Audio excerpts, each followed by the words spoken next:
This week, Mike gets absolutely legless with his latest trip through the video game shoebox. We take a look at Tetris with a twist, new indie game Tricky Towers, which is out now for PC and PS4, and Angelo spends some quality time with the Toy Box mode in upcoming platformer Yooka-Laylee. This is Player Attack.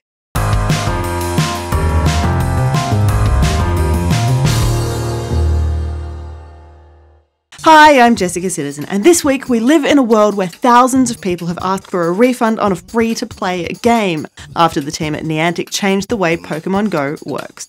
Before you ask, people are asking for refunds of the in-game purchases they've made, buying incense and lures with real-world money, and in many cases, Apple and Google are paying up.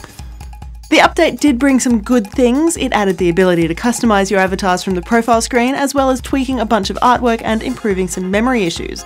But it also took away a bunch of stuff, including the black screen power saving mode and, importantly, the footsteps tracking system. The tweak also restricted access to the game's API, meaning third-party sites like PokeVision are now completely useless. PokeVision, which showed the location of Pokemon around the world, had already attracted a less than positive reaction from Niantic, so it's not a surprising move. But gamers around the world are furious. Someone else who's a little bit upset about Pokemon Go are people who thought they were onto a winner by buying up Nintendo shares just after the game's launch. Most of those investors have now sold their stock again after being told, in no uncertain terms, that Nintendo actually has nothing to do with Pokemon Go, which is a joint creation by Niantic and the Pokemon Company. Anyway, now that Pokemon Go has been out for a month and the shine is coming off of our smartphones, it's time to look to the next big thing. And what's bigger than space? People still don't really seem to be sure quite what to expect when No Man's Sky launches on August 11, but we've pieced together a few bits and pieces. Firstly, Hello Games and Sony have confirmed that you do not need a PS Plus account to play the game on PlayStation 4. Yes, technically it is a multiplayer game, but the chances of you meeting your fellow players is so slim that the network is happy to treat it as a single-player affair. We've also had a quick browse of the game's trophy list, which made it into the wild earlier this week. Predictably, they focus almost entirely on exploration, gathering data, and generally hanging out in space. Pretty standard stuff, really, but what's not standard are the trophy names. Have Spacesuit Will Travel, the Forever War, A Space Odyssey, and the Platinum Trophy is Total Perspective Vortex, named after a torture device in Douglas Adams' Hitchhiker's Guide to the Galaxy. But while we'd been told that the game was effectively endless, it seems that doesn't necessarily apply. A Redditor by the name of Damien bought an early copy of No Man's Sky for a whopping $1,300 and claims he reached the centre of the universe, arguably the point of No Man's Sky, after just 30 hours of gameplay. If he is telling the truth, it sounds like the game's not quite the vast and sweeping spacescape we've been promised. Moving on though, this week dipped its toes further into the realms of the unknown with the news that a professional soccer star is trading sports for esports. Wendell Lira won the FIFA Puskas Award for Goal of the Year in 2015, beating the likes of Lionel Messi and Carlos Tevez, but it seems the football pitch wasn't for him. Not in the real world anyway. Lira has officially hung up his boots and picked up the controller, and his game of choice? EA Sports FIFA. Of course. Staying in the real world now for a bit, and World of Tanks now has its own real-life plane. We're not quite sure why developer Wargaming chose not to emblazon the Boeing 737-300 with World of Warplanes livery, but hey, the bright orange and black design is striking to say the least.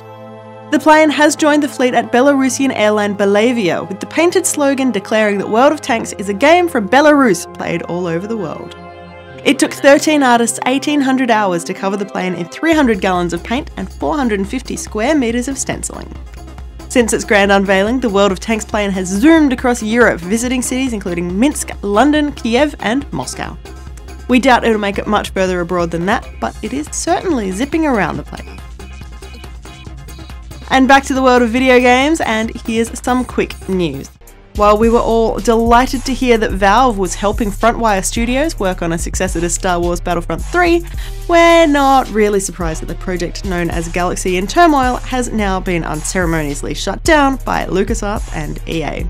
The developer has promised that it will strip all of the Star Wars content from Galaxy in Turmoil and rebrand the game as something inspired by Battlefront that doesn't infringe on anyone's IP. Also, not really surprising, Five Nights at Freddy's follow-up Sister Location will launch in October, just in time for Halloween.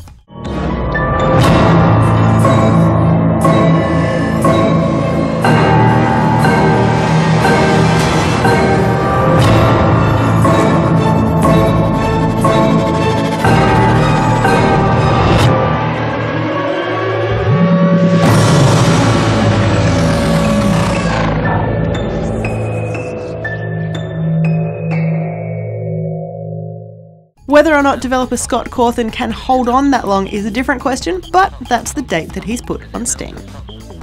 And 2 bits of big screen news to finish up. The first is even more good news for fans of Life is Strange. Max Caulfield and Chloe Price are getting their own live-action digital series that looks like it'll follow the storyline of Don't Nod's episodic masterpiece. The team at Legendary Digital Studios, Square Enix and DJ2 Entertainment are currently looking for the perfect writer for the adaptation, and that's all we really know about that. The second bit is happily a bit more concrete. Believe it or not, the Uncharted movie is not dead. It's been reported that Joe Carnahan has been brought on board as a writer, which is reassuring given that the film's supposed to be in cinemas in less than a year from now. Carnahan is unfortunately not able to direct the film as he's busily working on Bad Boys 3, but with a writing portfolio including Smokin' Aces, The A-Team, The Grey and upcoming Bruce Willis flick Death Wish, it looks like Uncharted should have a decent story at least. For more information on any of these stories or to keep up to date with the latest gaming news, head to playerattack.com. But for now, stick around, we've got plenty more still to come.